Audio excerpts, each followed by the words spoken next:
आज मैं अकेला लड़ रहा हूं इन लोगों से,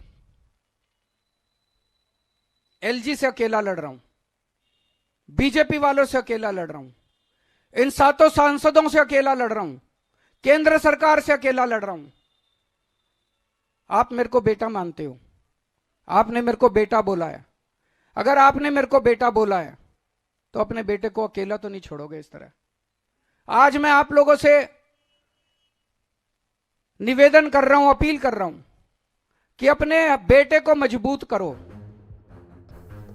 लोकसभा चुनावों को लेकर आम आदमी पार्टी ने दिल्ली में अपने चुनावी अभियान की शुरुआत कर दी है। आम आदमी पार्टी का कहना है कि अरविंद केजरीवाल के 9 सालों के कार्यकाल में दिल्ली के विभिन्न क्षेत्रों में महत्वपूर्ण प्रगति हुई है और सिर्फ 9 सालों के अंदर सरकार ने कई ऐसे मानक स्थापित किए हैं जिससे दिल्ली की पूरी तस्वीर बदल गई। उनके नेतृत्व में दिल्ली ने बुनियादी ढांचे, शिक्षा, स्वास्थ्य सेवा और सार्वजनिक परिवहन में उल्लेखनीय सुधार देखा है। आम आदमी पार्टी का दावा है कि केजरीवाल सरकार ने दिल्ली में मुफ्त बिजली सुनिश्चित की है, सरकारी स्कूलों को गुणवत्तापूर्ण संस्थानों में बदल दिया है, मोहल्ला क्लिनिक और अस्पतालों की स्थापना की है जहां स्वास्थ्य सेवाएं मुफ्त प्रदान की जाती हैं। इसके अतिरिक्त महिलाओं के लिए मुफ्त बस यात्रा, बेहतर सड़क नेटवर्क और पानी सीवेज के लिए व्यापक पाइपलाइन स्थापना जैसे कार्य दिल्ली में लंबे समय से चले आ रहे मुद्दों के समाधान के प्रति आप सरकार की प्रतिबद्धता को दर्शाती है। इसके अलावा 18 साल से अधिक उम्र की महिलाओं को 1000 रुपए का मासिक मानदेय प्रदान की उनकी हालिया घोषणा बजट अधिशेष को बनाए रखते हुए दिल्ली वासियों के जीवन को बेहतर बनाने के प्रति उनके समर्पण को दर्शाती है। कुल मिलाकर केजरीवाल शासन ने न केवल लोगों को ठोस लाभ पहुंचाया बल्कि उनके महत्वपूर्ण वित्तीय संसाधनों को भी बचाया है, जो समावेशी विकास और कुशल संसाधन प्रबंधन के उनके दृष्टिकोण को दर्शाता है। आज मैं अकेला लड़ रहा हूं इन लोगों से, एलजी से अकेला लड़ रहा हूं, बीजेपी वालों से अकेला लड़ रहा हूं, इन 7 सांसदों से अकेला लड़ रहा हूं, केंद्र सरकार से अकेला लड़ रहा हूं।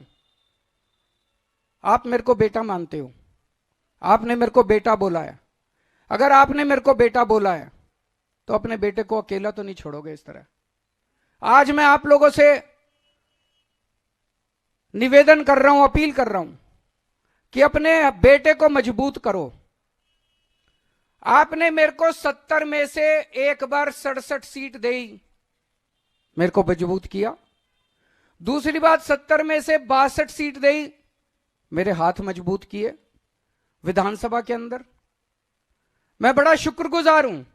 आज ये जो मैं इनसे लड़ पा रहा हूं थोड़ा बहुत, ये इसी वजह से लड़ पा रहा हूं। जो भी थोड़े बहुत काम कर पा रहा हूं इसी वजह से काम कर पा रहा हूं क्योंकि आपने इतना भारी बहुमत दिया था।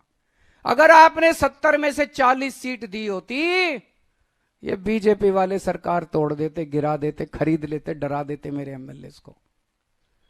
ये तो आपकी दुआ है, आपकी कृपा है, आपका आशीर्वाद है, आपका प्यार है कि आपने 70 में से 62 सीट दी। इसी तरह से जैसे आपने विधानसभा में मेरे हाथ मजबूत किए, अब संसद में मेरे हाथ मजबूत कर दो। संसद में मेरे को 7 एमपी दे दो, जो इंडिया गठबंधन के हैं 7 एमपी दे दो। ये 7 एमपी मेरे 7 बड़े बड़े हाथ बन के काम करेंगे। अगली बार एलजी काम रोकेगा, ये 7 काम करा के लाएंगे।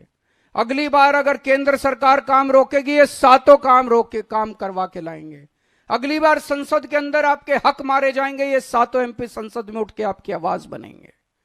मैं आज आपसे यही मांगने के लिए आया हूं, ये 7 एमपी अगर हमारे आ गए तो आपके बेटे के हाथ मजबूत होंगे, किसी की हिम्मत नहीं होगी कि आपके काम रोक पाए।